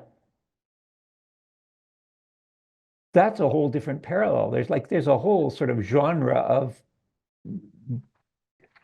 seeking the simplicity of a less complex life that actually kind of maps pretty much onto the free energy model's desire for less surprise, more homeostasis, and less awareness. Huh. The obvious, like the most well-known example against this is like the Flowers for Algernon story. He notices that Yeah. but with digitization, you get nice things like, we already have VR chat. Someone, I don't know, like your fidelity loss does not imply necessarily like a loss of relative capability compared to other people in your experiential environment. So like, Are you yeah, suggesting that everybody's deprecating at the same rate? If not, then maybe there are like sharded pieces or like sharded environments where people are, or maybe it's, maybe people are enlightened and they don't shame you like the bullies did in the Algernon story. I don't know. But there's different, there's cases to be made, I guess, that it could be done without being a negative for the experiential. Yeah, I mean, Charlie Gordon was actually a lot happier as at the beginning of the story than he was in the middle of the story. The smarter he became, the more tortured he became. And at the end, when he sort of wanders off, goes on the bus, asks, leaves the note saying, please leave flowers on Algernon's grave in the backyard. Yeah, he was pretty miserable then. But that's because he had a recollection of having once been greater. So he was different at the end. He may have had the same, I guess he was like somebody who'd been blind all his life, who'd been given sight for like half an hour and then had it taken away from him again. He's as blind at the beginning of the story as he is at the end, but he's more tragic at the end. But I don't see, I mean, I got this little part of me, and this is kind of my own, I guess, religious belief. I want to slow down entropy. Like we seem to be headed for heat death, although maybe now they say that dark energy is weakening, so we may have a bouncy universe after all. But life is almost a fire hose split into a bunch of micropipettes. It takes this massive blast of energy and it filters it through so many complex mazes of so many different pathways of energy flow that it literally kind of slows entropy. It doesn't reverse entropy, but it slows it down. It's like speed bumps for entropy. And I've never been able to figure out how to hang a plot on this, but I've always imagined some kind of an alien race that calls itself the Good Plague. And its job is to essentially take the whole Genesis imperative, fill the universe with thy numbers, but not because it wants to dominate or subdue anything. Any kind of complexity would work. The more complexity you have in the universe, the longer the universe will live. because greater complexity slows entropy. And I imagine the math for that doesn't hold up. I mean, how much biomass, how much computational mass, how much self-organizing complexity would you require to make any kind of a dent in the lifespan of something the size of the universe? It's probably bullshit, but I've always thought it was kind of a cool idea. And so I'm not convinced by the idea that reduced complexity would be something to be desired. Simplicity of experience, I can see. Reduced complexity, I don't think I would. But I mean, you're throwing this out at me now, and I haven't had I'm basically pulling these answers out of my ass. So there could be serious fridge logic issues in what I'm saying. I'll probably think of them, after we hang up. Thank you. Hello. No, sorry. Go ahead. Oh, sorry. I was just gonna say, have you heard of the physicist Philip Anderson? Sorry, say that again? The physicist Philip Anderson. I do not know that name, no. Yeah. So he's one of the fathers of condensed matter physics. He won a Nobel Prize. I mean, he really should have won two or three. He really is quite incredible. He also, I mean, I'm sure everyone knows the Higgs mechanism.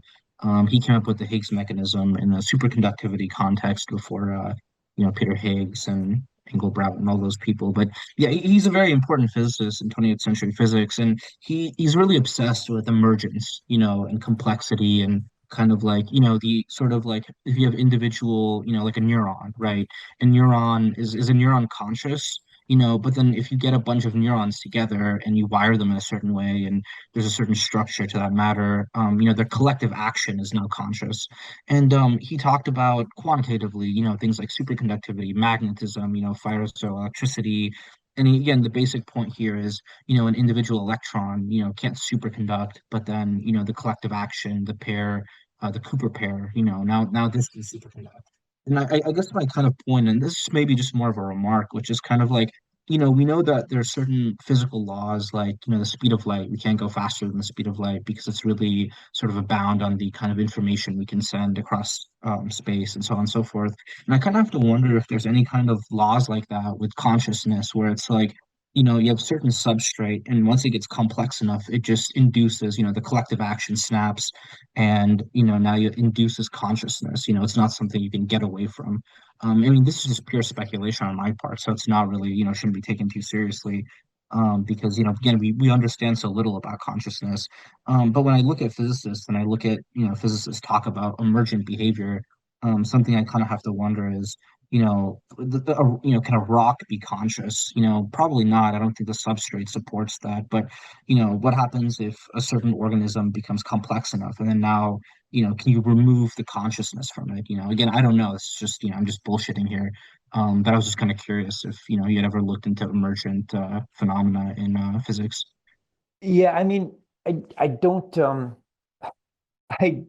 I wouldn't sell myself short for bullshitting on the subject of consciousness. Personally, I think everybody is doing that. Um, I have a certain sympathy for the physical panpsychics because, yeah, physics doesn't explain this, right? Everything, all the neural correlates of consciousness, they're just neural correlates, right? They're ions, they're electrical charges passing through meat. And they may take certain patterns when the subject reports being conscious, but there's nothing in physics that says computation has to wake up. I mean, a lot of people shit on Searle for his arc or quantum consciousness theory, but he does say, one of the things he says that I totally agree with is that we're not going to understand consciousness until we can reinvent physics in some way, because physics is completely inadequate to talk about that. You've got people like, well, you've got the physical panpsychics saying that rocks are, yes, conscious in a very rudimentary sense, that consciousness is as intrinsic a part of matter as the charge of an electron or the flavor of a quark. And I always thought that was kind of bullshit, double speak. But then it occurred to me, I accept the charge of an electron and the flavor of a quark as these fundamental properties. I accept that and don't consider it a cop-out. Because that's always the way I've been taught. So what's different about consciousness? Why couldn't consciousness be a fundamental property of matter? And that the rock may have some rudimentary sense of awareness, and that we have a much more sophisticated sense of awareness because our matter happens to be more complexly arranged. But then you've got people like Bernard Kastrup who don't even think that matter exists. They think that the fundamental substrate of the universe is thought, is consciousness itself, and that matter is simply a manifestation of universal consciousness. I mean, and this stuff gets published in peer-reviewed journals. There's a guy who wrote a paper that argued that if materialism was correct, if your idea about a sufficiently complex structure just snapping into awareness at some emergent point, that if materialism is correct, then the United States of America, not speaking metaphorically or symbolically, but speaking literally, the United States of America as a geopolitical entity is conscious on the basis of the information flow through the various. Now, I imagine its intelligence is kind of declining. It's if it is I think the term that this guy used, I've forgotten his name, was distributed dumb entity. And I don't know if I believe in the entity part, but the dumb part certainly seems self-evident at this point. And if the United States of America is a conscious entity, it is a conscious entity in the throes of early onset Alzheimer's. But as far as I can tell, it's all bullshit. I've just read a thesis by a really, really smart guy, Michael Bennett, I think his name is. He's won awards, and he's a cool guy, and he claims to have solved the hard problem. But we got drunk a few weeks ago, and he hasn't solved the hard problem. Like, people keep coming up with these mechanisms, and then they say, and that's what gives rise to consciousness. But why? How? What you've described in all these cases is computation. You have not described subjective awareness. And yeah, I'm not going to say yay or nay to any of that, because again, my formal background, it was in the biophysical ecology of harbor seals, and even that stale dated like by the time the century had turned. So I don't know shit, but I don't think anybody else does either. So I'm not willing to write anything. I'm not willing to take anything off the table at this point. It's hell, at this point, maybe I'll even believe in God. Like consciousness just doesn't make much sense, and yet it is the one undeniable thing that I know for a fact is real. So make of that what you will. I'm probably just hallucinating all you guys anyway. Hopefully not. Let me see. Is it okay for me to speak? Is it no one else's? Yeah, go ahead, please. Okay, perfect. Okay, Mr. Watts, I've got a bit of a lowball question for you. It's I got it written down here. It's so basically in your trilogy, in the Rifters trilogy, it posited like a kind of like lab grown kind of. Can you hear me? Okay. Yep. Okay, yeah. Positive, like a kind of lab grown, kind of biotechnological kind of vision of 2050, where the internet is being maintained by these kind of lab grown brains, in lieu of like whatever we've got now. Of course, this hasn't happened yet, but you were completely dead on about the internet growing more enshittened and like useless and slop driven. And I was just thinking, with the advent of stuff like of course yourself about like dish brain and that kind of thing. Yeah. In fact, like, I've actually got the guys from Cortical Labs reached out to me after my paper or my piece in the Atlantic, because I wrote about them, and I guess they found out about it. And very good. Yeah. Sorry. Yeah, it was super cool. So now, like, I now have like another bunch of experts I can come to make sure I don't make any egregious boners in my fiction going forward. But yeah, I mean, you say it hasn't happened yet, but my God, dish brain, like Hmm. they've got head cheeses. We now have, in fact, those guys at Cortical Labs, they're actually selling head cheeses now in little boxes for commercial use. You can go to the website and you can buy this stuff. Like head cheeses exist. They haven't inserted them into the internet yet, but man, I got to tell you, I am feeling super smug about my whole head cheese thing. Like I never thought in a million years that would actually happen, but here we are in like only 2025 and they're already being sold commercially. Okay, see, that was my question. I was saying, like, of course, you think of course, your whole thing about Maelstrom was, if not dead on now, then it's about to become dead on. I was going to finish off with, do you think it's any more likely now than it was then that we'll make this kind of shift to a more, for some reason, I wrote it down as a meteor telecoms infrastructure within the century, but of course, you kind of did answer, we're selling head cheeses commercially. It seems like that transition, at least it seems like it could happen, Yeah. I mean, my smugginess is probably not entirely justified because I didn't make that up. I was just, I read articles back around in the late 90s when people were actually just starting to put brain cells on silicon.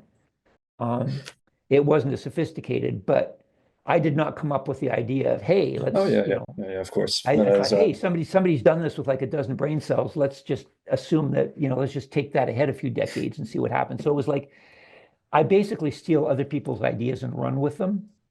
Oh yeah. Oh yeah, I know how you work. No,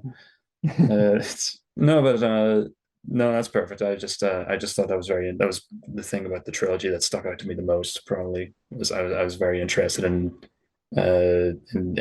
petri dish brains and whatnot after the fact, and I did a lot of reading about it. This is about a year ago, but I did quite a lot of reading about it, and I was just very curious about what you think about it now compared to what 2002 when that was written.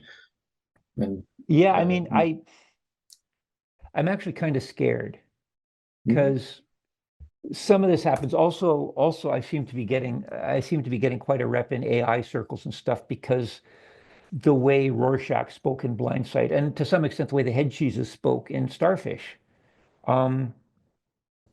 have essentially we're pretty prescient in quotes about how large language models talk.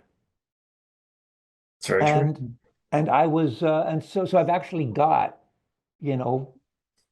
people from Neuralink and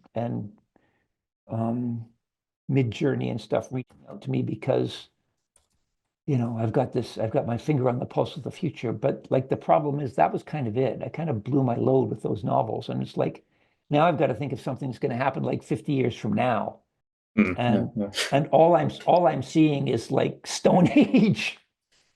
So I like the fact that more or less accidentally I threw a couple of darts over my shoulder and even happened to hit the board, much less get anywhere close to the bullseye, was amazing. But then the question is, what do you do for an encore? And because that was probably more just luck and more the fact that I was just reading other people's work than it was any kind of skill or insight on my part, I'm like absolutely terrified that I've got nothing more to say. I will say I'm very thankful that I'm very thankful for the fact that I read Blindsight in like 2020 and was introduced to the concept of the Chinese room, maybe about like 2 or 3 years before some Grok or ChatGPT or whatever. Almost immediately you see right through it, of course, because you understand how these things work. But no, yeah. Anyway, thank you for writing Blindsight and writing about the Chinese room, so that I'm Thank you for reading I'm like it. mentally armored. Yeah, that was my pleasure. Yeah. Anyway, that was all I had to say on that one. Thank you for your answer, Mr. Walls. Cool.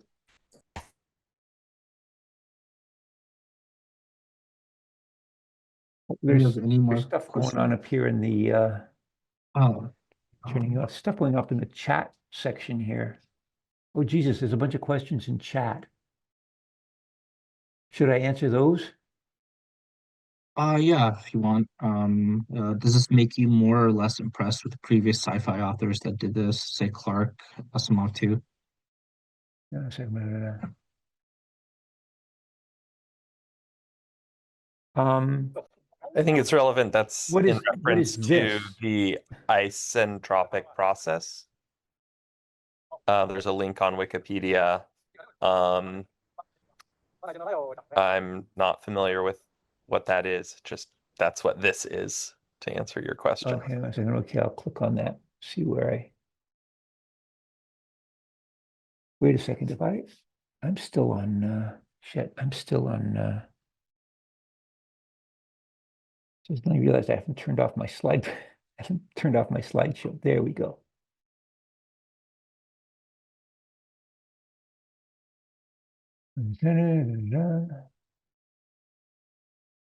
Click. Okay, it doesn't seem to be, the click itself doesn't seem to be linking to, so I will copy that link and post it directly.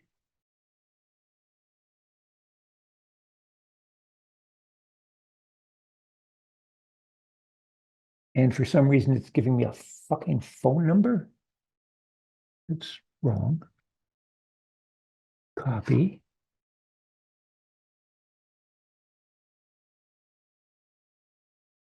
There we go. And both out there.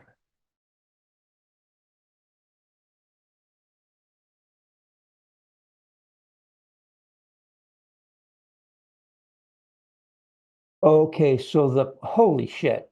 So the question was, did the Wikipedia article on isentropic processes leave me more or less impressed with science fiction authors? I Is think that I the question? misinterpreted because the timestamps are off by 10 plus minutes. I'm not sure what this is. I'm asking Sichuan. Yeah, no, I see absolutely no connection between those two things, but of course I'm a mathematical illiterate at this point, so and I haven't, of course, had a chance to read the article. Oh, he's saying it's space elevators Space elevators. Okay, and other Space- predictions, I guess. I'm seeing. Oh, I see. Yeah, no, Clark. Yeah, Clark predicted the communication satellite, geosynchronous orbit communication satellites. And I've always been impressed by that. I mean, I've discovered Clark and Asimov when I was a kid, and I became less impressed, at least with Asimov, as I grew up, because the dude's prose was not what you would call lyrical. He's not one of, I certainly recognize the contribution the man made to the field. And there's no denying the man was a genius, but once you've read people like Silverberg and Delaney and Brunner, you generally, Asimov and Clark date from an earlier era. In fact, I believe Asimov actually said back in the 80s that he would never get published today, i.e. in the 80s, just because the quality of prose had improved so much over the years. But how can you not be impressed by a guy who basically redefined an entire subgenre of science fiction? And Clark, 2001, not to mention Rendezvous with Rama, which again, kind of plotless, but still beautiful, mind-boggling stuff. Imperial Earth was another good one. I mean, I read all that stuff back when I was a kid. And then the last Asimov I read was Foundation's Edge. And I guess that was late 70s, early 80s. I guess it was early 80s. And at the end of it, I was all like, Isaac, dude, what happened to you? You're talking about the consciousness of rocks and tables and chairs and stuff. You've completely lost it. You're a biochemist, dude. You know better than this. Rocks and chairs aren't conscious. Of course, he was just tricking on a panpsychism before the rest of us did. So he was actually quite prescient, and I thought he'd gone off. I thought he'd jumped the shark.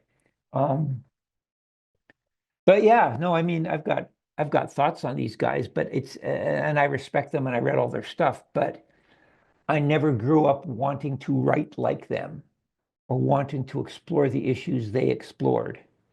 The people I decided to shamelessly copy were of a whole different vintage.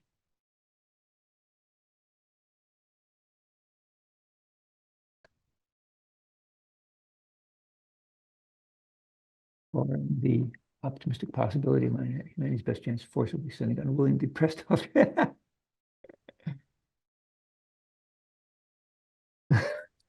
Okay, that's 10110101010110. It made more of a comment than a question, but I respect that. What if the purified come into contact with another civilization? Wouldn't they be immediately subjected to selection with the more selfish and aggressive, outcompeting, more altruistic one, blah, blah, blah? Yeah, again, that assumes, again, what you're basically doing is imposing Darwinian motives onto something that is no longer Darwinian.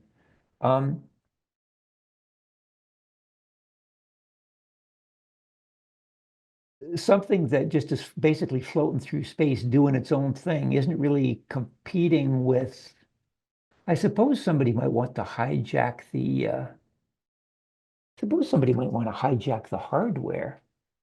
I mean, get off that motherboard. We have better uses for it. We can like play video games on your. We can play video games on your neocortex. Huh. Within such a society from re-evolving selfishness, since it would make them highly competitive.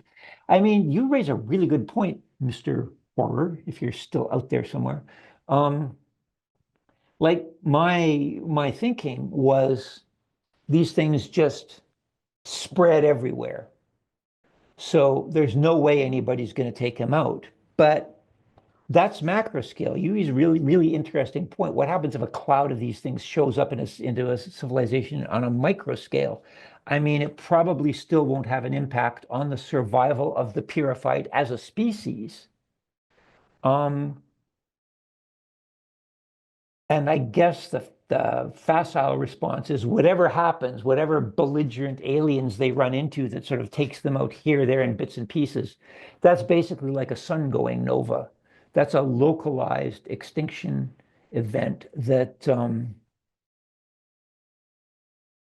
that they don't have to worry about as a species because they're so widely distributed. But it's really interesting if you suggest that somebody actually takes those things and reprograms them in a way that allows them to proliferate back and sort of back infect the rest of the swarm. I had not thought along those lines, but that's kind of a cool idea. Maybe I will play with that. Mr. Watts, sorry, could I ask another one real quick? Nobody else seems to be asking, so go ahead. So like, have you read the Liu Cixin trilogy of the three-body problem? Yes, You I know? have. So yes, so basically what I noticed, especially in this talk, is the way you see like alien life, at least when it comes to like contact with humans, is like essentially like the core opposite of what Liu Cixin does in his trilogy, where there's like the dark forest, paradox or solution or whatever. What's your takeaway on it? Because I do like how, fuck, maybe I'm spoiling again the books, but you know how at the end there's this eternal fight between the Trisolarians and the humans, and it's like, it's like nothing. It's like a speck of dust compared to like the super big civilizations that are ironically also stuck in like the same sort of paradigm where it's like we need to kill everyone else because we're gonna run out of resources. In a way, it's like, do you think that maybe it's more like that in other places where I maybe actually gave a talk in Beijing on that very subject. It was kind of my rejoinder to the three body problem. I actually hung out with Cixin Liu for a while. Oh, that's And awesome. I've read the occasional or I've seen on, various arguments against it using game theory in that of the whole dark forest, kill everything that moves um, strategy only works if you can be 100% certain that you are actually going to successfully wipe out the other guy. Because if you don't, and nothing's ever really certain, if you don't, then you're just asking for trouble. So it's a little too black and white in that way. That's not my main concern with it, though. My main objection to the dark forest hypothesis are his first two, or the two starting axioms that the number of resources in the universe is finite. Yes, I buy that. The civilizations intrinsically need to grow and expand, and I don't buy that. You could argue, certainly, on the basis of all of human history, that that's what civilizations do. But this particular expansionist civilization, I mean, conventional economics is based on the concept of, when you get right down to it, unlimited growth on a finite resource base, which is just, it breaks physics. So the civilization that has to expand and grow is inherently self-destructive. So I would argue that anything that does feel like, and we have alternatives now. We have circular economies. You have steady state economies. The idea that something always has to grow is a very kind of a capitalistic standard economic model. So the kind of species that would actually adapt, this is my thinking of it anyway, that would adapt a dark forest strategy, that we have to adapt, we have to grow. I don't think they're going to get through the first filter. They're going to have the caveman instincts. They're going to have the massive world-destroying technology, and they will destroy themselves before they, in the same sense that we're about, all the studies now show that our society is going to collapse. We're nowhere near having, my delusionally hopeful talk notwithstanding, we're nowhere near having interstellar flight capability, and our civilization is poised to collapse anyway. Well, I mean, And I would argue that anything that works on the fundamental premise that it must always expand and grow is going to end up in the circling the bowl before it can pose a threat to other species. oh yeah, two things. I really like the bowl reference.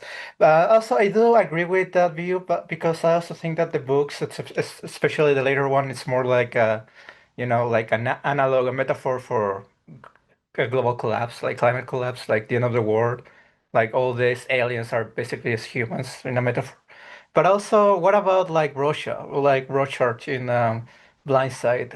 Is it like engaging in like dark forest? Is it because it's like sort of waging like a cognitive war against humans, but it's like sort of vague. Well, you're the writer. I'm just the reader, but I don't know. What's your view on that? Well, yeah, I mean, Rorschach really didn't want to, it wasn't looking for trouble. It was just out there scooping up, organics from Big Ben and growing. It was a standard, von Neumann replicating kind of system. As far as Rorschach's algorithm was concerned, it was defending itself. It was not attacking it. It was not a dark forest thing at all. As far as Rorschach was concerned, it had already been attacked. Isn't that what the Dark Forest is though? Like we have to preemptively attack others because we're in the end defending ourselves in a way. I don't know. I'm The just Black Forest is, as I remember it, the Black Forest was basically, you find something else out there, you kill it. Because if it's not a threat now, it will be at some point, and you just can't afford to take the chance. Rorschach was just dum da dum da dum. I'm doing my thing. I'm not bothering anybody. Wait a second, what's this? This is a thing that is consuming my resources, but it's obviously intelligent. So So I should sort of unpack it and see what it is. Oh, holy shit, there's nothing in there. There's nothing in here that makes any sense. I've just wasted all this energy. Somebody is trying to, somebody has launched some viral attack on me. It's Rorschach's, the dark forest model is inherently proactively aggressive. Rorschach was reactive.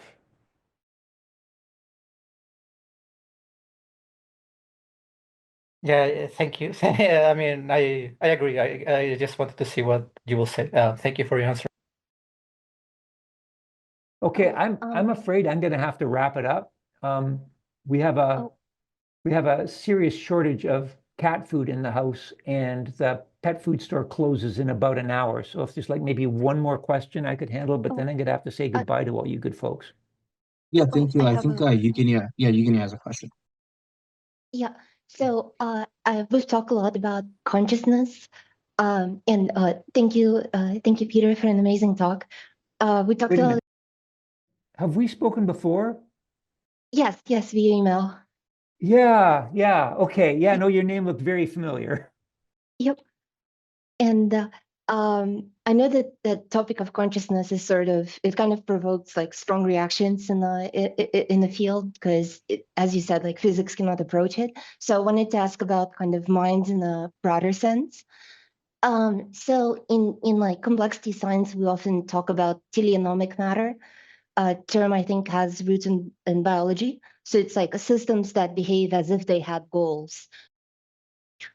So do you think collective distributed computations or systems like societies, markets, such infrastructure networks and so on inevitably acquire teleonomic goals of their own?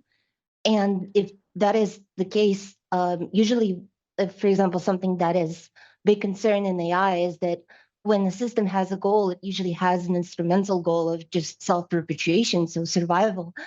And so my question would be, do you see those emergent goals as the threat from AI misaligning is often discussed, but other systems kind of acquiring um, their own goals just by mere complexities and then being a hazard is probably less discussed.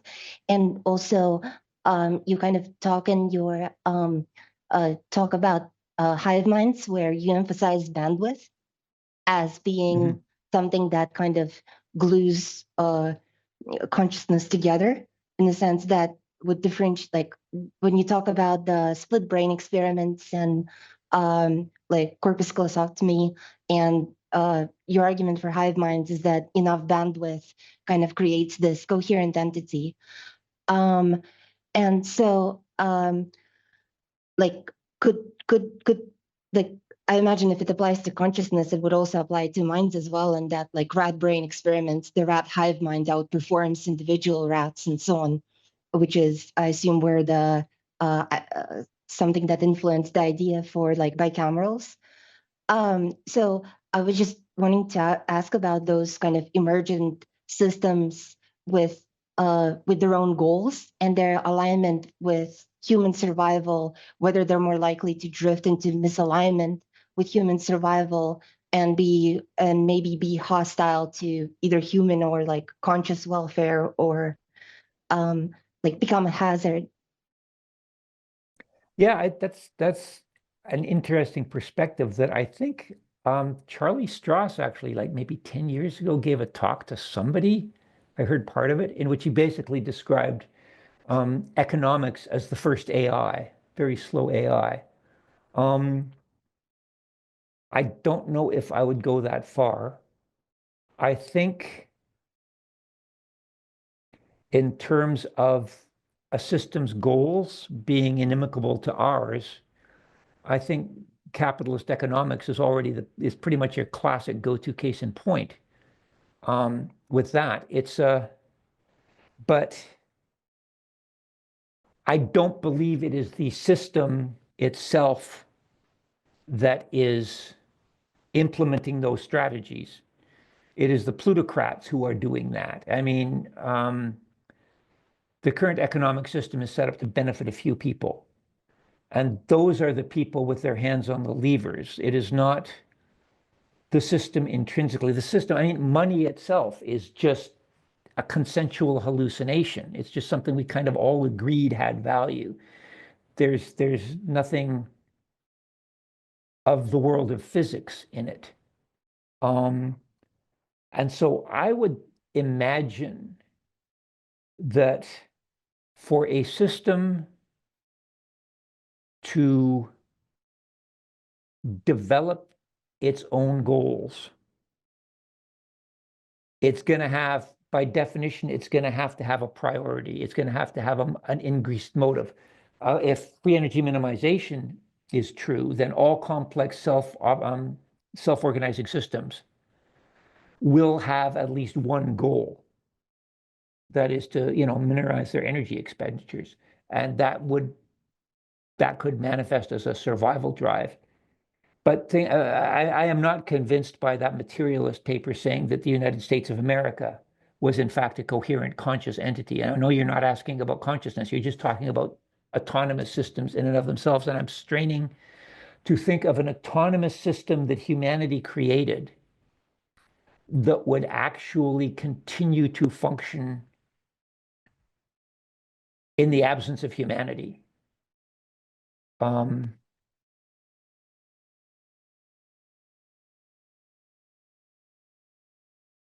not, I mean, yeah, the standard, science fictional trope is, we put the machines in charge and then we go extinct and they continue to sort of do their thing. But I get the sense that's not what you're talking about. You're talking about something more esoteric. Am I right? Yeah. I think one of the, I really like your idea on kind of, if you could call it coexistence of baseline humans and the kind of these post-humans and AIs and in blind apraxia and then freeze frame revolution and so on, where there is a kind of, especially that humans become a sort of a almost like microbiota for these intelligent systems. Like they might not get rid of us, but they might be actually directing things by like letting us kind of feel like we're in charge. Maybe this is not correct interpretation, but this is kind of the sense I got from Blindsight and kind of all of the bits you put in the background in the world building. Yeah, you're not wrong there.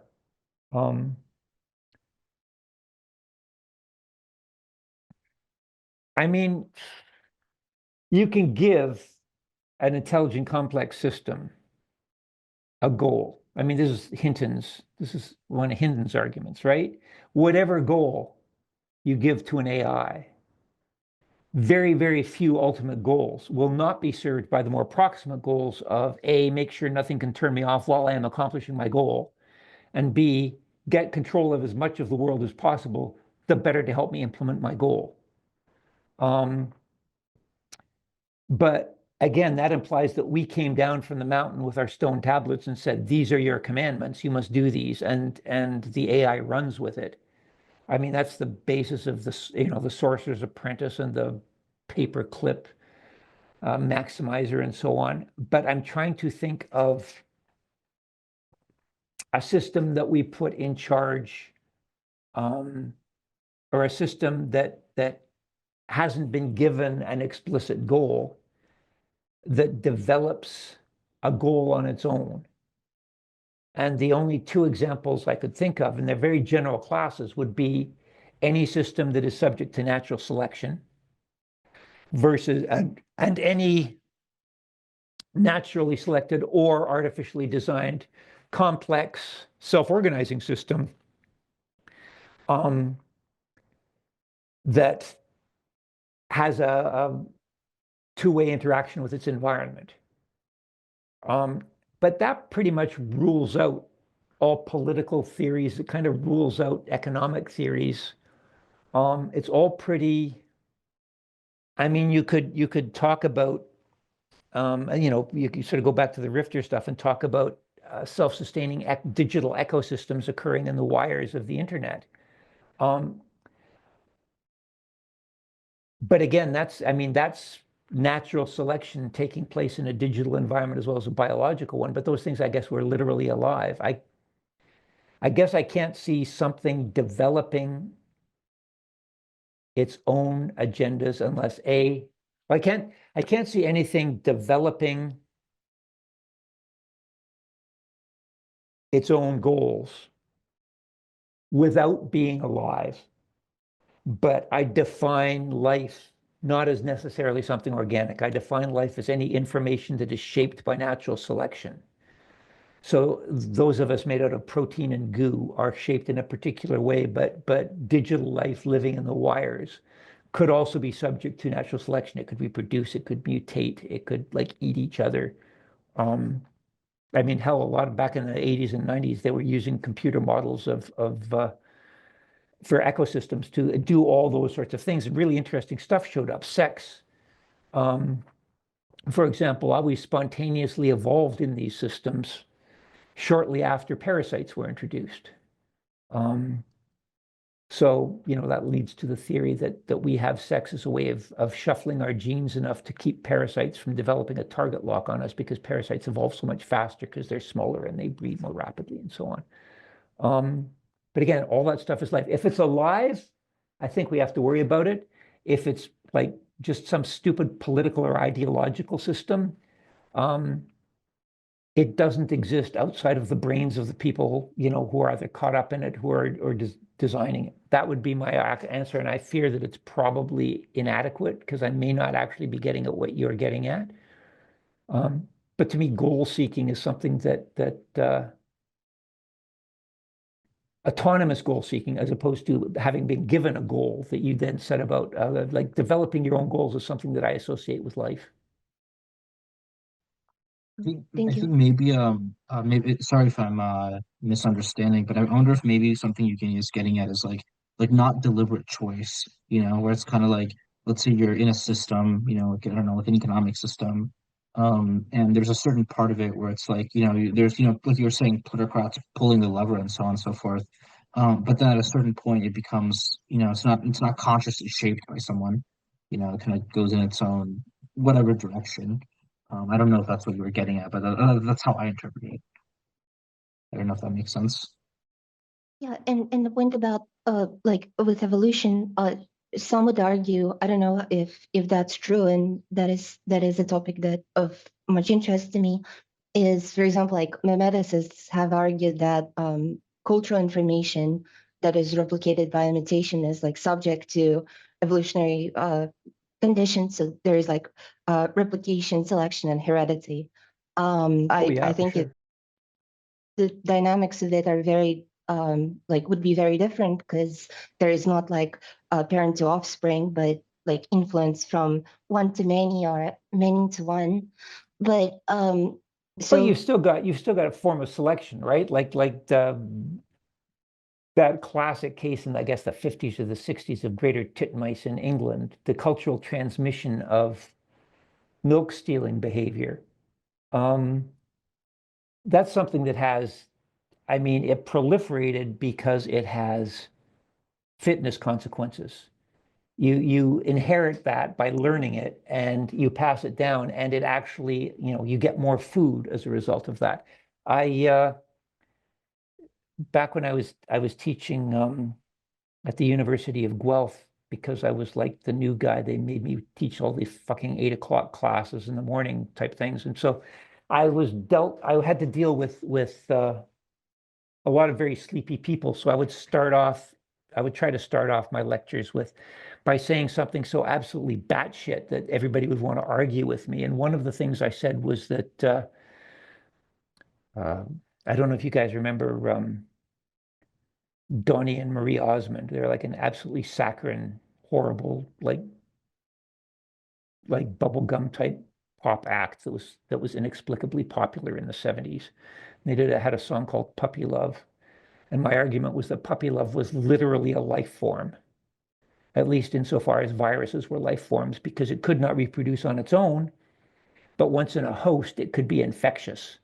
People would pass it on. It could exist in a dormant state for millennia if it was like recorded or something, and then somebody could play it later. And the fact that it couldn't play itself didn't really matter because, viruses can't play themselves. They need external architecture to operate.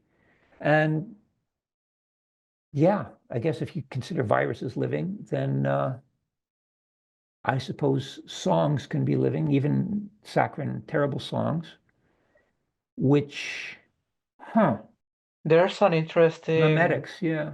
There's an interesting part about it if you see like memes maybe as like a virus. You know how like I've been reading about biology about this. Maybe of course you know more, but how like a great part of the human DNA is composed of like ancient viruses that like have infected us, and Yeah, they yeah. maybe part of like the human consciousness is like or thought processes are composed of like this parasitic thought processes that have invaded us and eventually become part of what we are, what we think, whatever. Yeah, no, I'm not writing that off. But guys, I've got to go. I now have like 10 minutes to get to the store. Yeah, we're sorry. Thank you very much for being here again. That's not a problem. Thank you for Thank inviting me. you. I had fun. Thank you. See you Thank later. you.